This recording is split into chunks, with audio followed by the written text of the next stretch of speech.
men who care. So we want to know how they do it. So we asked Randy, who is a member of the 100 Men Who Care, to share with us what we could do, what more we could do. I don't know. I'm not going to put words in his mouth because I know he's happy to share. We need a challenge with them. After that response of the fact that we have 100 members, it's kind of tough to step up here. You know what? I'll be honest.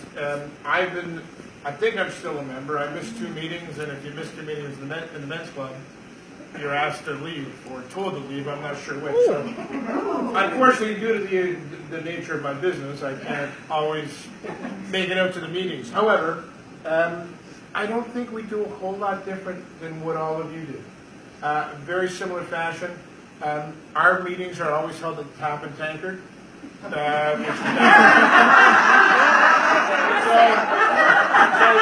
that's a possibility. Because I think they went about 22 flavors on tap. But, and the fellow, I can't think of the fellow's name. James is a member of the 100 Men Club. If you're looking for a spot, I would strongly urge you to contact James. They put on something similar to what we do here with appetizers and such. You have to pay for the alcohol there, but that's all right. I mean, it takes alcohol, right? What do you do? We have a beverage sponsor. We're a little, I suppose, a little bit different. They have, I believe, in the beginning from 6 to 7 is kind of social. That thing, a social hour. They start the meeting promptly at 7 o'clock. Much like you, they talk. They invite the previous winner to come forward and say a few words. Then they have the three charities for the night. They get a 5-minute time limit. At the 4-minute mark, they're told you have a minute to go.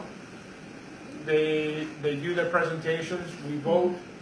The winner is decided upon, and we're gone by 8 o'clock. So it's a much shorter, if you will. Which for some, maybe that's good. Maybe it's not so good. We're all busy people. We all have busy lives, family, children, spouses, etc., etc. So, again, for me, it's great because again, you get from work to home and etc., carry on. I don't know if there's anything you can really do. I mean, it's word of mouth and to invite your friends, business colleagues, etc. Because it's a grassroots program that the money stays local, which I think is a real appealing thing to anyone. And like you said, a couple $100 here a year doesn't do a lot, but when you put that together as a group, and it's $5,000 and $6,000 and $7,000, $8,000, $9,000, $10,000, that's a huge thing for all of these nonprofit organizations in Durham. And there's so many that are desperate. The last time you were here, you had the Backdoor Mission one. Mm-hmm. Yeah. And it was kind of neat because I've been thinking about this, and not long thereafter, I went out, we bought a barbecue. Yeah. We bought a bunch of burgers and chips and pop and stuff, and we barbecued 200. We just kind of showed up, barbecued 200 burgers for all of them, no charge, and then we left the barbecue out in the shelter.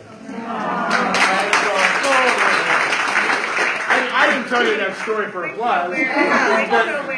But that's the kind of stuff that businesses, and I mean, I'm lucky here. My company's very, they expect me to do these sort of things. And to me, it's, you got to get back in your community in which you live to make it better. And I think those people that are less fortunate don't have the ability that most of us have, to eat and get a regular meal on a daily basis, and a hot meal for that matter. Mm-hmm. It's the world of difference. So I think the big thing, and from what and I mean, there's a lot of, we have the mayor on our club, we have our MPP is with us. Do we have any of your regional councilors, Liz Roy, or I would suggest someone get a hold of Liz and invite all the other city council members. I would invite them out. I mean that's it's when's provincial elections come up real soon. Right, so your minimum, and again, But obviously, there's a method to their madness, essentially. But at the end of the day, it's people like that that help make a difference in the community, and much in an organization as this. The first thing I do tomorrow or tonight, if you're bored, is fire them all an email and say, hey, how come you've not been out to our meetings? But again, Lauren's there, Don is there. I know there's a couple other fellows, and just all business people are there. And I think it's, again, just spread the word. More Facebook posts and different things, and the great work that all of you do, I think, is to me, it's a no-brainer. It's just the right thing to do in a community, and it's a wonderful organization, from the men, the women. I know there's Brooklyn Club and different stuff, so I think good for you guys for being part of the club. I wish I could have given you a few more words of wisdom, but since we have 100 men already. Actually, that's a great idea. Thank you, Randy.